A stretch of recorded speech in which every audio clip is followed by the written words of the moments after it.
Bonjour, bonsoir. La créativité, c'est un peu comme cette allée. On entame un bout de notre créativité et après, on ne sait pas jusqu'où ça va nous amener. Et en général, ça nous amène à des endroits qui sont plutôt merveilleux parce que la créativité, elle nous aide à surmonter des difficultés dans notre vie, elle nous aide à exprimer ce qu'on a besoin d'exprimer, elle nous aide aussi à nous relier à une part de nous qui n'est pas juste la part rationnelle et la part logique, mais aussi la part beaucoup plus imaginaire et beaucoup plus reliée à des formes plus subtiles.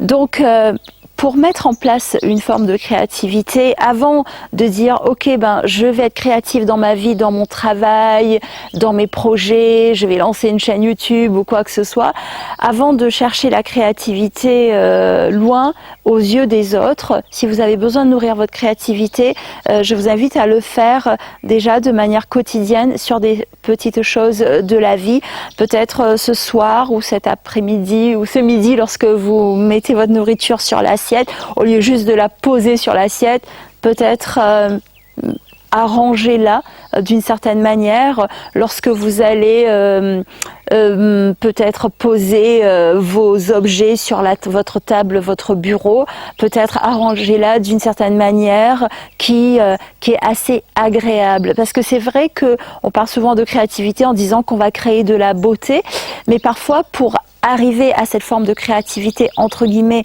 plus belle, déjà c'est quoi la beauté, hein? C'est toujours subjectif, mais bon, je rentre pas dans le débat de la créativité et de la beauté, mais juste pour dire que avant d'essayer de transmettre une créativité qui est entre guillemets esthétique, la créativité, elle peut aussi se jouer sur des moments de vie où vous avez des émotions. Par exemple, si à un moment vous vous sentez un peu triste, prenez un stylo et essayez d'écrire juste comme ça ce qui vous passe par la tête. Si à un moment vous vous sentez il s'est passé un événement qui vous a fait un peu qui vous a remué, peut-être prenez un crayon et gribouillez.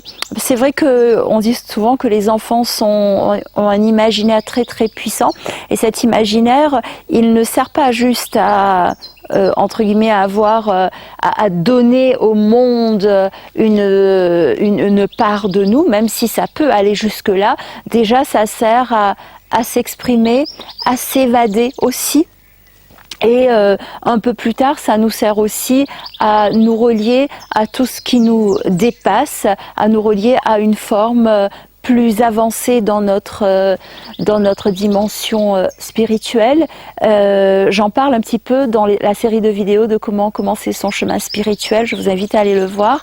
Donc à partir d'aujourd'hui, voyez qu'est-ce que vous pouvez mettre en place spontanément.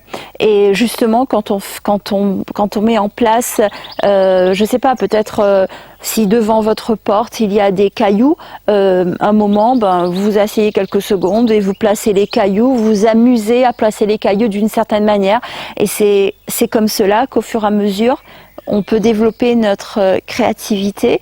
Si vous avez besoin de plus de le travailler davantage, la formation en ligne qui s'appelle S'ouvrir à sa spiritualité avec créativité, d'ailleurs le mot s'appelle à sa spiritualité avec créativité, va vous inviter à être créatif à chaque étape de votre dimension spirituelle. Je mettrai le lien dans le descriptif ci-dessous. Entre-temps, s'il vous plaît, likez la vidéo, abonnez-vous à la chaîne aussi et cliquez la cloche de notification si vous ne l'avez pas encore fait.